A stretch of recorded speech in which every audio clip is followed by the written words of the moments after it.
28 anos de idade, 21 anos de carreira, mais de 17 milhões de discos vendidos, 1.700 shows, 1.300 fãs-clubes e mais de 500 participações em programas de TV.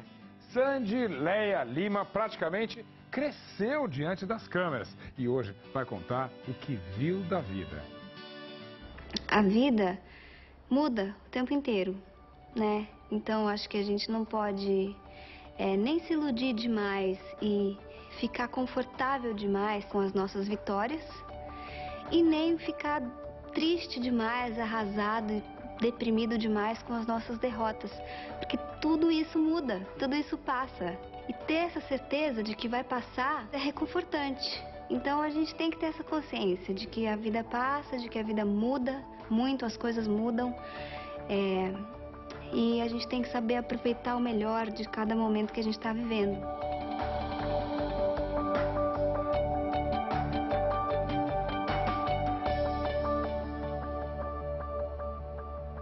Na verdade, eu nunca fui totalmente anônima, né?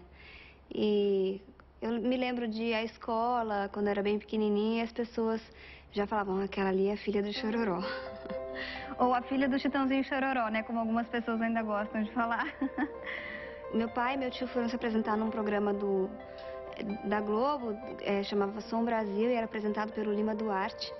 E o Lima Duarte perguntou se o meu pai e meu tio não tinham em casa alguém mais que cantasse. O meu tio falou, olha, eu não, mas os filhos do Chororó cantam direitinho. Isso foi em 89, eu tinha 6 anos e meu irmão tinha 5. E aí meu pai, vendo aquela vontade nossa, acho que ficou também influenciado por isso, acabou levando a gente no programa.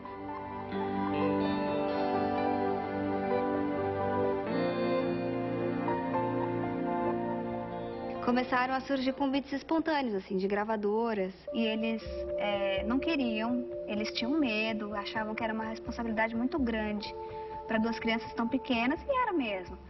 Mas a gente queria muito, a gente pedia muito, era um sonho que a gente queria realizar. E eles achavam que aquilo também ia ser fogo de palha, que logo a gente ia desistir. Mas eu e meu irmão fizemos uma chantagem emocional com ele, porque quando ele quis cantar, o meu avô, que já morreu, deu toda a força para eles. E aí eu usei essa chantagem, falei, pai, mas o seu pai te apoiou, por que você não vai apoiar a gente? Eu e meu irmão falamos isso.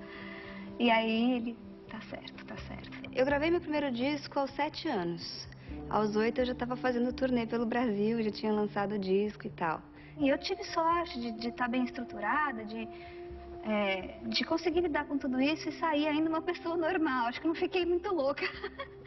Mas pode dar muita coisa errada. Tem gente que começa criança, às vezes, e não vai por um caminho tão bacana. Porque ser famosa, criança, eu acho que não é muito fácil. Acho que pode mexer muito com a cabeça de uma pessoa. E adolescente depois, né? Passei a vida inteira sendo famosa. Então, a gente pode se iludir. As pessoas chegam pra você e falam, nossa, você é diva, linda, maravilhosa. Você é tudo, poderosa. Você pode tudo, Sandy. Você pode tudo. Tava bom? Tava ótimo.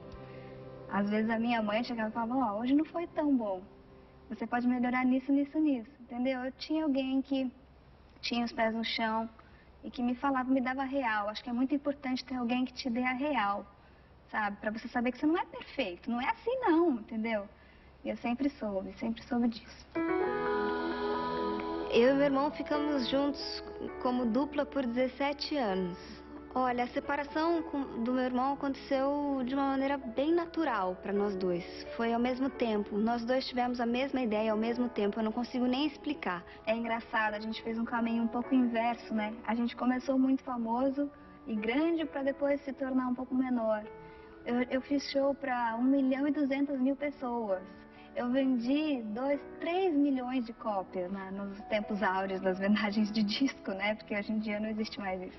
Eu comecei grande e hoje em dia eu escolhi fazer show para 2.000 pessoas. Eu escolhi fazer um tipo de música que vende no máximo 100.000 cópias. Sabe assim? Claro, em tempos de pirataria e tudo mais, internet, isso é um bom número, é excelente. Eu tenho uma percepção boa de sucesso pelo meu público, pela minha mídia. Eu acho que eu tenho uma carreira bem sucedida. Falando bem a verdade, eu nunca experimentei um verdadeiro fracasso, de não dar realmente nada certo, de ser péssimo pra mim na carreira e tudo. Eu, graças a Deus, acho que eu posso dizer que eu nunca experimentei. trabalhar com música, trabalhar no meio artístico é sempre muito incerto. Porque por mais que você se desapegue um pouco disso que eu falei, a gente se desapega da fama, eu não preciso ser famosa. Aliás, se eu pudesse viver de música, ganhar meu dinheiro, fazer meu trabalho sem ser famosa, eu acho que eu escolheria isso. Porque ser famosa dá trabalho, é meio difícil, sabe? E eu acho que é o lado ruim, assim, do sucesso. Olha que coisa estranha de falar, mas o lado ruim do sucesso, do êxito, né, de fazer um trabalho que deu certo, é a fama. A fama atrapalha bastante a gente, assim, a viver. Eu acho que uma coisa que acontece muito também é que algumas pessoas acabam me tratando, e não só a mim, mas a outros artistas também, como personagens. Isso me incomoda demais.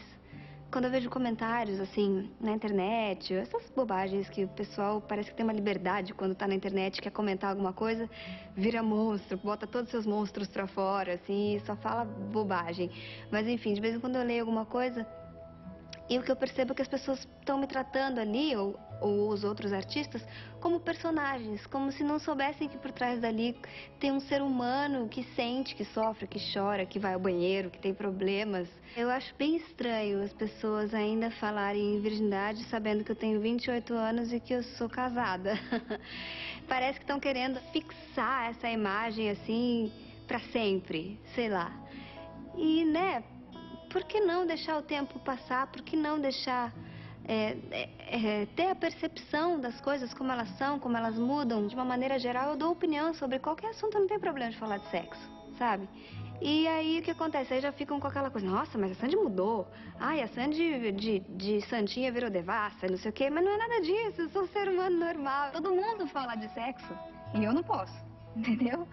Eu nem falo sobre a minha vida pessoal. Eu omito uma opinião sobre sexo, as pessoas ficam chocadas.